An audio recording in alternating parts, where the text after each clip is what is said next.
Ponad ćwierć wieku temu narodził się ruch obywatelski, który dał impuls do przemian w Europie. Od dziesięcioleci podzielonej żelazną kurtyną. Dzięki zapoczątkowanej u nas rewolucji kraje byłego bloku wschodniego odzyskały wolność i bezpieczeństwo. Dziś wciąż jesteśmy solidarni z tymi, którzy walczą o wolność i normalność w swoich krajach.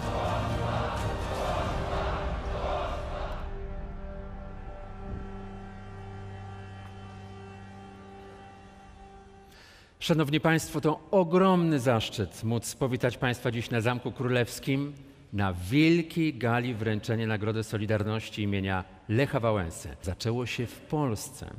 Najpierw rok 80, Gdańska Stocznia, sierpień, narodziny Solidarności i narodziny legendy Lecha Wałęsy.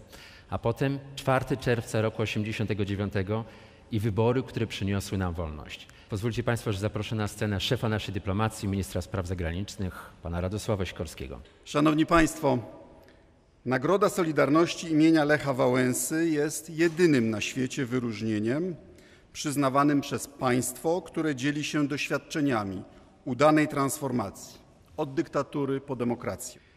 Niech Nagroda Solidarności będzie jak poeta z wiersza Miłosza, który pamięta i daje nadzieję wszędzie tam, gdzie demokracja jest tłamszona. Polacy wiedzą, ile krwi, potu i łez należy włożyć w budowanie demokracji.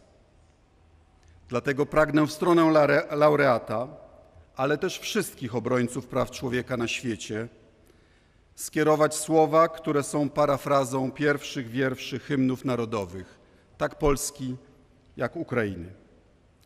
Jeszcze wolność nie zginęła, póki wy żyjecie.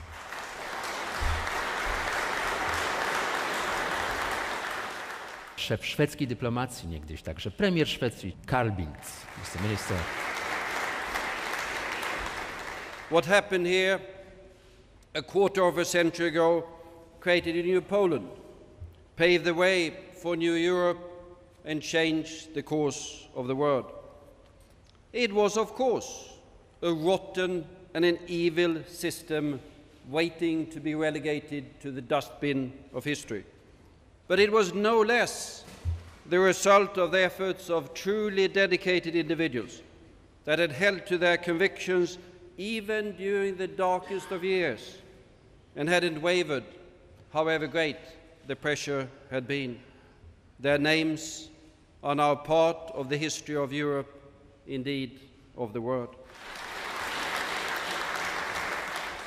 Ta nagroda to 4 miliony złotych, 1 milion euro, ale z założenia część tej sumy trafia na rzecz wspierania wolności i demokracji. 250 000 euro otrzymuje laureat, a 750 000 euro na dowolny, wskazany przez niego cel, który pomoże jakiemuś krajowi albo grupie osób, tej, która jego zdaniem pomocy potrzebuje teraz najbardziej. Zobaczcie Państwo, kim są nominowani do tej nagrody.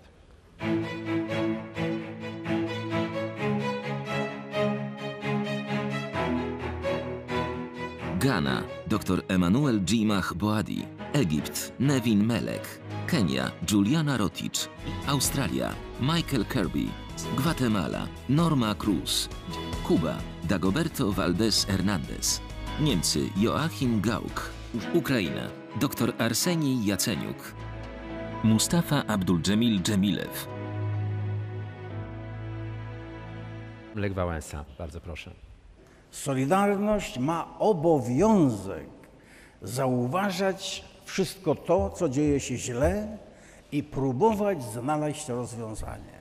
Dziękujemy za piękną, pokojową, mądrą walkę, która na razie nie skończyła się zwycięstwem. Dziękujemy, ale też prosimy, walcz pan dalej. Lech Wałęsa, na całym świecie symbol Polski, wolności i solidarności. Pozwólcie Państwo, że zaproszę teraz na scenę prezydenta Rzeczypospolitej Polskiej, Bronisława Komorowskiego. Panie prezydencie, i to pan prezydent przedstawi laureata Nagrody Solidarności. Mam dzisiaj ten wielki honor wręczyć Nagrodę Solidarności razem z Lechem Wałęsą właśnie panu Dżemilewowi. Proszę Państwa, gratuluję nie tylko tej drogi, która prowadziła do nagrody, Gratuluję również tego, że dzięki tej nagrodzie wszyscy możemy okazać naszą polską i naszą europejską solidarność tym, którzy dzisiaj wolności bronią albo o wolności marzą. Przede wszystkim solidarności naszej potrzebuje Ukraina i chcemy ją dać także poprzez wręczenie tej nagrody wiernemu synowi narodu tatarskiego, wiernemu obywatelowi niepodległej Ukrainy.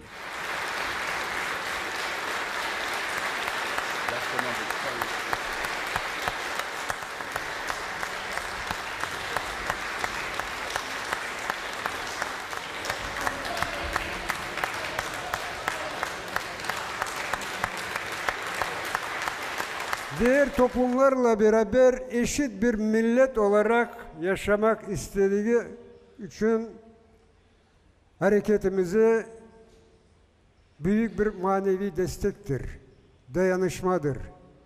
Biz bu manevi desteğe, dayanışmaya daima ihtiyacımız vardı. Ama şimdi bu ihtiyaç daha çok.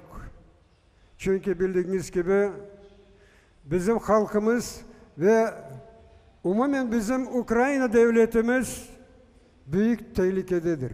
Umut ederiz ki hep demokratik kuvvetlerin beraberliğiyle, onların desteğiyle biz yine de öz topraklarımızı işgalden kurtarırız, biz yine de serbest oluruz. Mustafa Dżemilew. Przywódca krymskich Tatarów, radziecki dysydent, jeden ze współtwórców niepodległej Ukrainy, nie mogło go zabraknąć także na Euromajdanie. Majdan pamięta i jest wdzięczny. Co będzie z Tatarami? Walczycie o ukraiński Krym? Oczywiście, pomożemy, jesteśmy z wami. Dziękuję, że pokazuje pan krymskich Tatarów z jak najlepszej strony. Mam dużo tatarskich przyjaciół. Kocham wasz naród. Dziękuję, że pan z nami jest. Jednak za lojalność Mustafa Dżemilew płaci wysoką cenę. Prorosyjscy separatyści uniemożliwiają mu powrót na Krym, gdzie wciąż pozostaje jego rodzina. Niektórzy mówią, że okupacja potrwa 2-3 miesiące, inni, że 2-3 lata. Mnie osobiście bardziej podoba się ten pierwszy wariant. Choć sam jest w trudnej sytuacji, wspiera uchodźców z terenów objętych konfliktem. Pan Dżemilew rozumie naszą sytuację jak nikt inny, bo każdy z nas chce do domu i chce, żeby ten dom był taki jak kiedyś, wolny.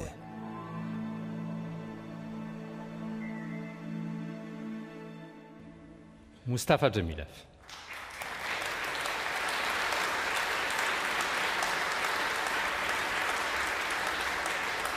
Panie i panowie, prezydent-elekt Ukrainy Petro Poroszenko.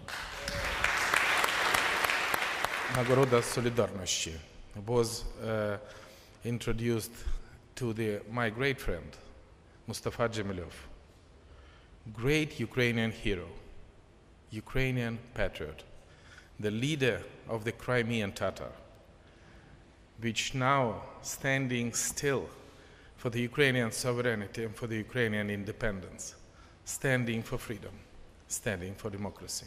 And I'm absolutely sure that Crimea will be free very soon.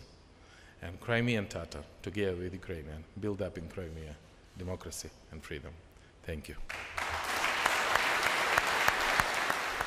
Przed państwem nasz wspaniały muzyk, pianista, kompozytor, producent muzyczny Leszek Możdżer.